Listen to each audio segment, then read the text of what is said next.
everyone. Hope you're still enjoying Session your is conference. 26. Okay, I'm Sarah, I'm 26. the room host, and tonight we will be watching Fusion Volleyball, a sport for persons with severe and complex disability. This is Shinichi Nagata. He's from the Tokyo Sports Association for people with disabilities. And then this is Terry Long from Northwest Missouri State University.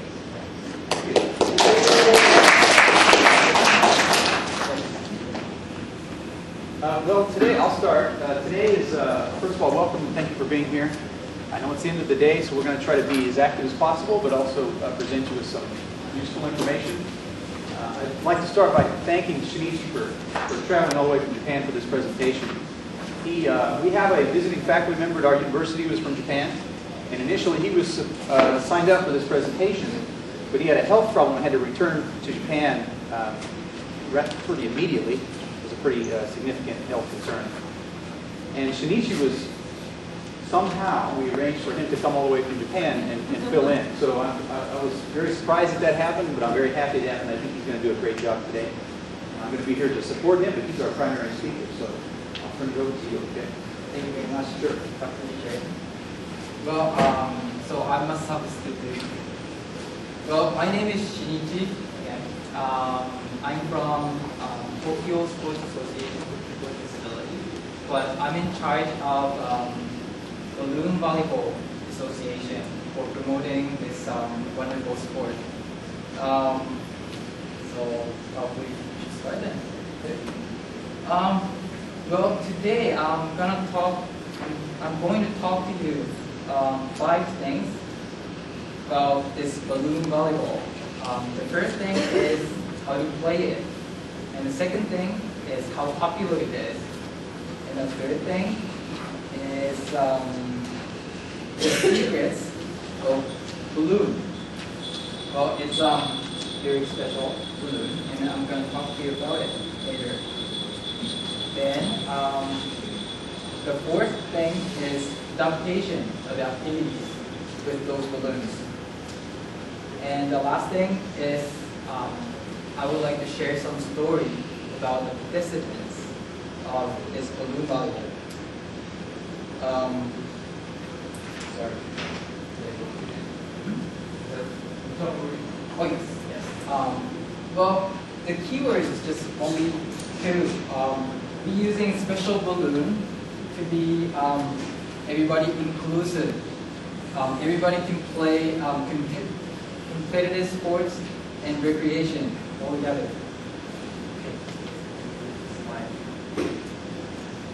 Well, most simply put, the balloon volleyball is played on the badminton court.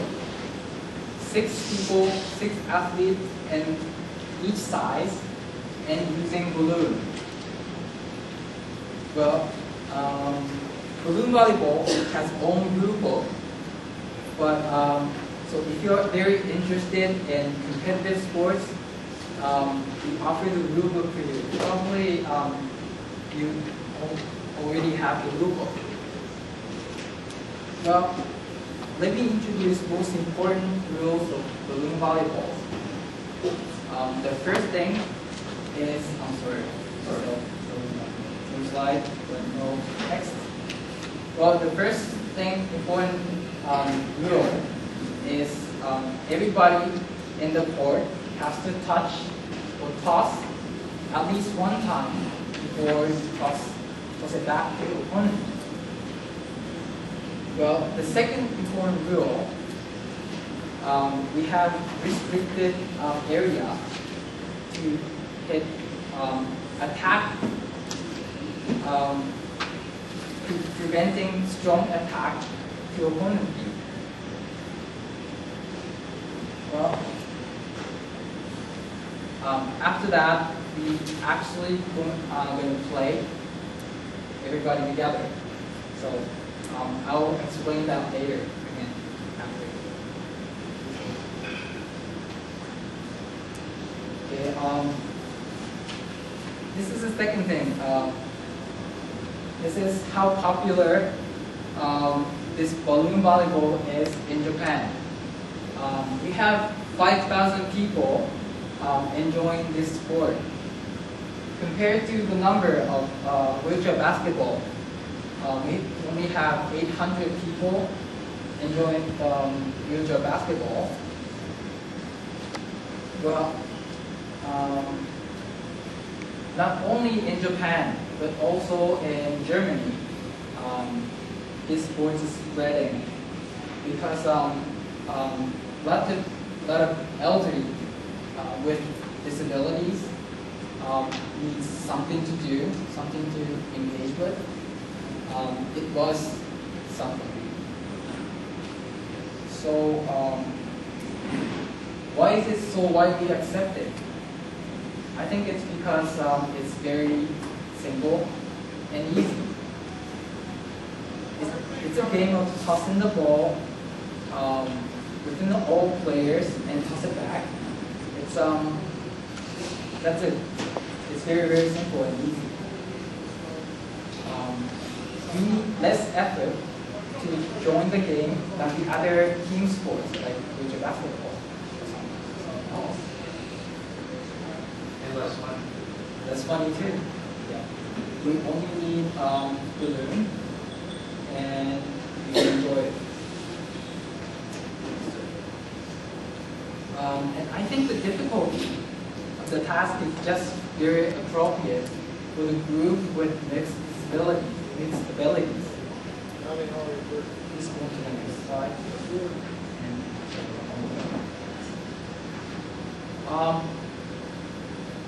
So therefore, nobody's actually excluded. People on a wheelchair and people who doesn't use wheelchair can play together, and it's actually really, really fun. Actually, the able-bodied players have a very important role to support the players with disabilities during the play.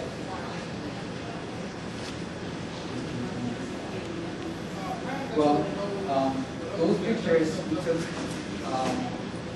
during the balloon volleyball activities. Smiles and laughter never ends during the activities.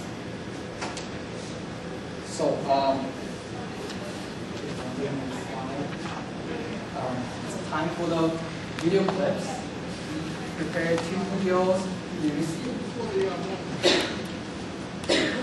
So the first video demonstrates some of the pre-competition activities, just a simple warm-up drill. We'll introduce you to some other ones later here in a little bit. Yeah, well.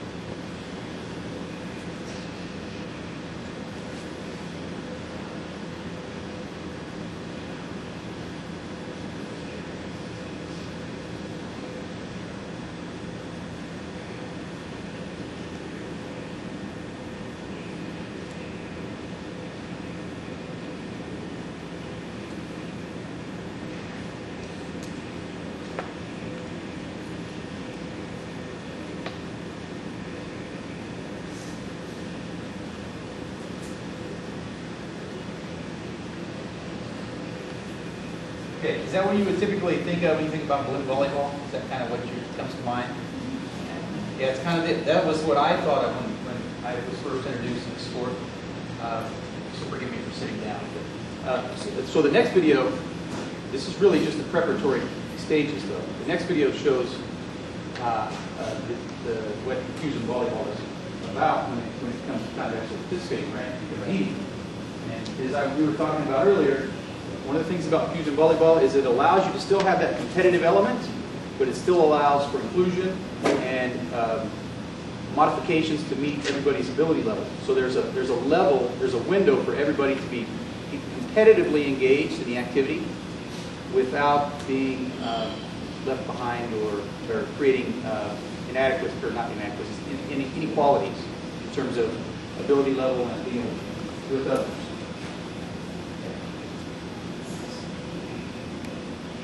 Let's see if I can make this larger.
Okay, so notice how the rally was, everybody on the side had to touch it, and there's a rule also that you can only have no more than 2 touches by a single player, correct?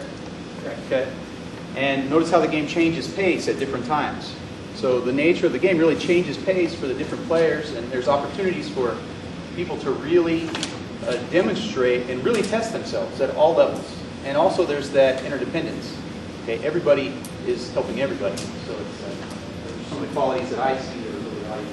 It's much different than what I first thought of when I saw the presentation title. I thought balloon volleyball. Well, that's typically a nursing home with people sitting in a circle hitting the balloon back and forth. Yeah. What was that tap part that we were talking about? Or are you going to get to that?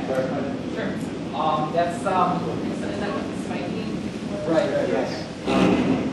That's a 2.5 meter away from the net. If you close to the net, when you spike it, it's very, very strong, right? It's harder to see. So make that area shorter, and Yeah, they basically have to. Right. In volleyball terms, the spike has to come from the back line, basically. Yeah. You have to be behind the line before you spike the ball. Question is that. Looks like there's no limit to how many hits you can take before the ball goes over the net, whereas in traditional volleyball, the ball has to be over the net by the time it reaches the third hit. Is that correct? Well, there is a restriction of 10 times before you Goes over the go net. over the net.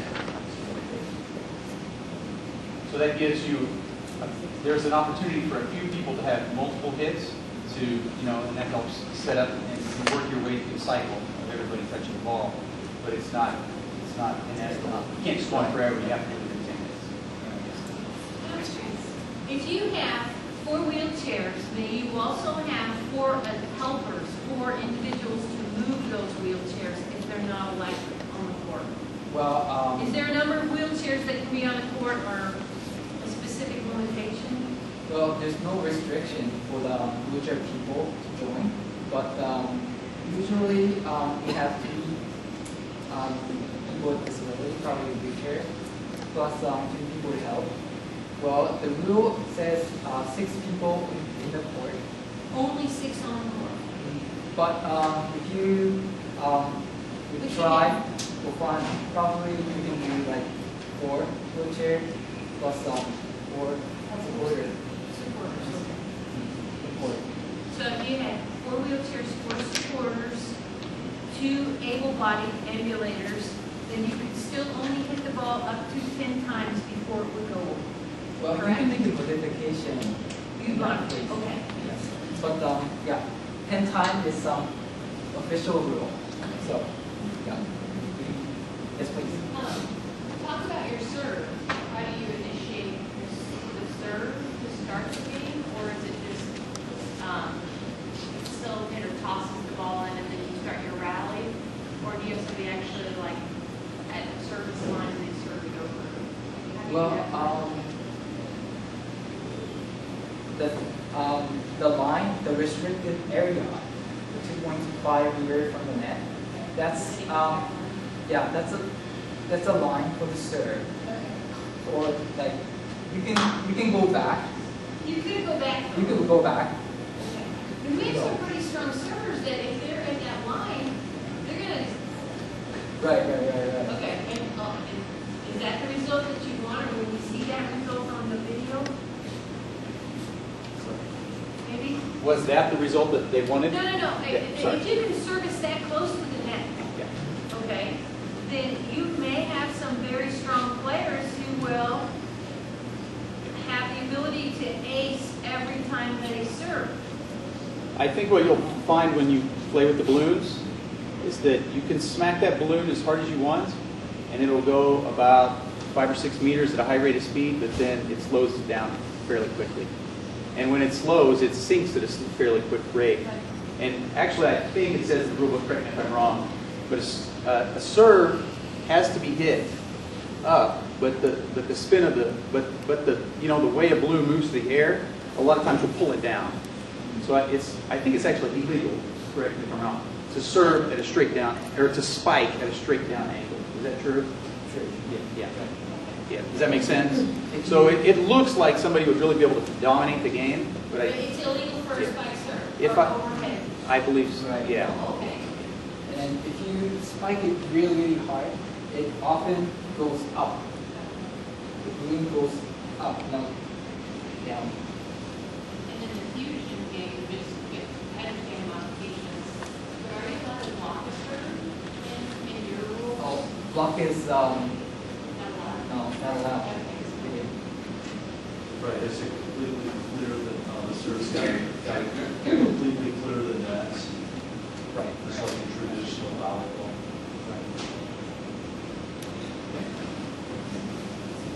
What a question.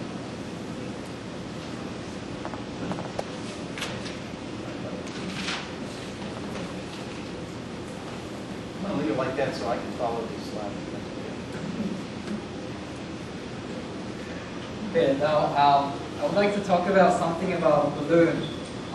As I said, it's a little bit special balloon. Let's go to the next slide. It actually flies 3 times farther than the regular balloon.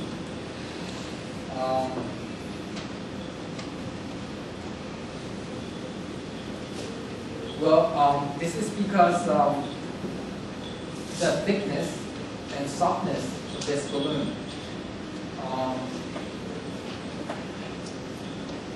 And the color, why is it pink? Because it has good contrast with the floor. And the most Japanese gym uses yellow for the floor, so pink is very, very obvious color. Well,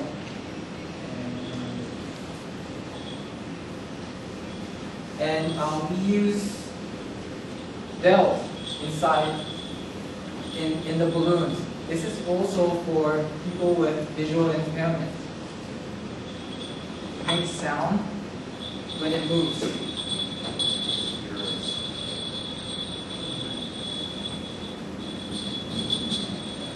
Well, unfortunately, this balloon is all made in Japan. Sorry, go ahead. I'm sorry. It doesn't cost so much. One balloon for $1.25, and bells for 0.7 per 2 bells. So it doesn't cost so much. And today I have some samples to give you to try at home. Please contact me out. So, well, you want to talk about the Mylar balloon? Yes. Yes, I'm going to talk about that. Well, if you have a participant who has latex allergy, please don't use the balloon itself is very, very dangerous, or please don't use the bowl cover for the balloon. Well, the bowl cover is often leaving, so there's so many tiny holes, and the latex powders go through with that, so it doesn't help covering up. We have special nylon balloon, which you can try later. So.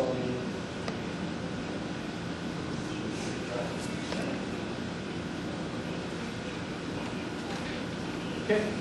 I think what we're going to do, this is a fairly large group, so maybe we need 3 groups, do you think, or 2? Probably 3, okay. So maybe,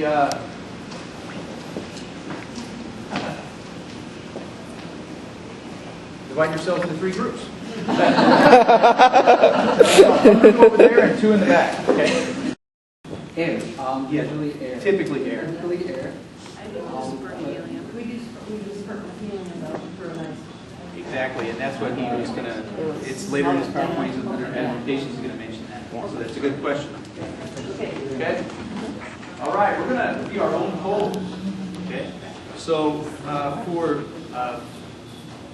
let's see. Through a little bit We tight. have different kinds of balloon. Let's do this. Come that for me. We were expecting 2 groups, not 3. So what we'll do is we're going to put a net on this side. Okay? Senor? Yep, Oh, you I can go.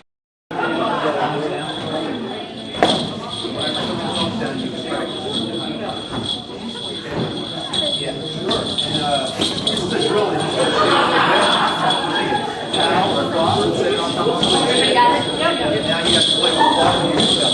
And what they'll explain is that it's in the lead of their chin. I don't know. I don't know.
Small children.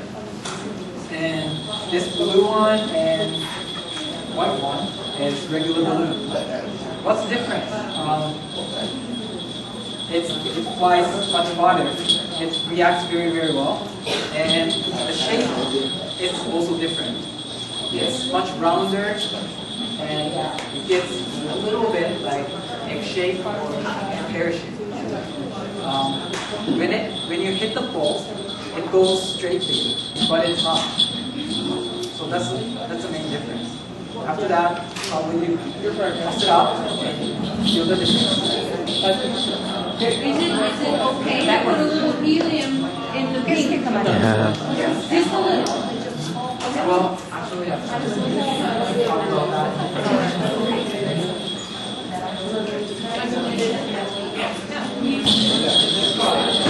I was gonna say, I think it's a class one.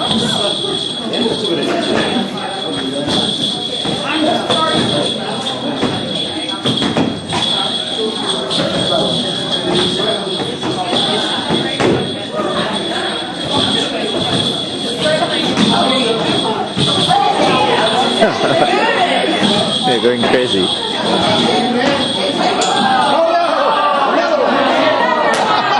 That's a special balloon. That's supposed to be a special.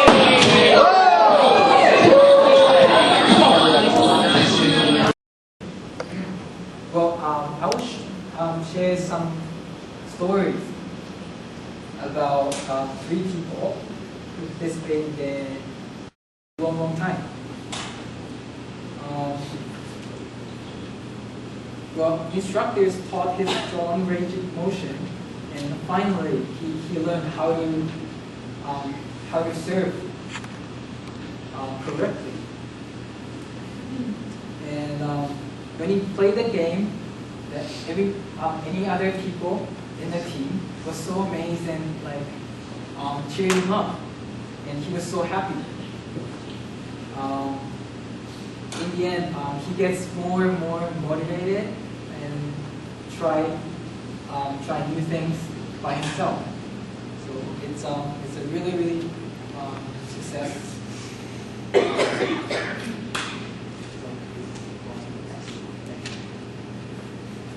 So the last person is a girl with spinal cord injury. Well,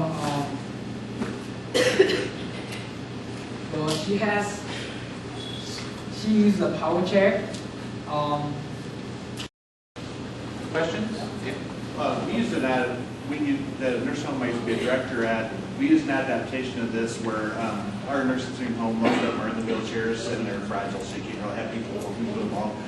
We give them half a noodle, like swimming pool noodles, and then put like a badminton net across 2 chairs, and that way they didn't have to move as much. Their noodle was their extension, and they would play volleyball back with that. That way they didn't have to. It wasn't maybe all the Yeah, it's a good suggestion, and I think the idea is that there's a rehabilitative side to this, and there's a sports and recreational side of it, and I think your case studies illustrate that. The first case study is about gaining balance and range of motion. The second case study and social integration. There's camaraderie during rehab. The second one is about which one was it? Which was the second case study?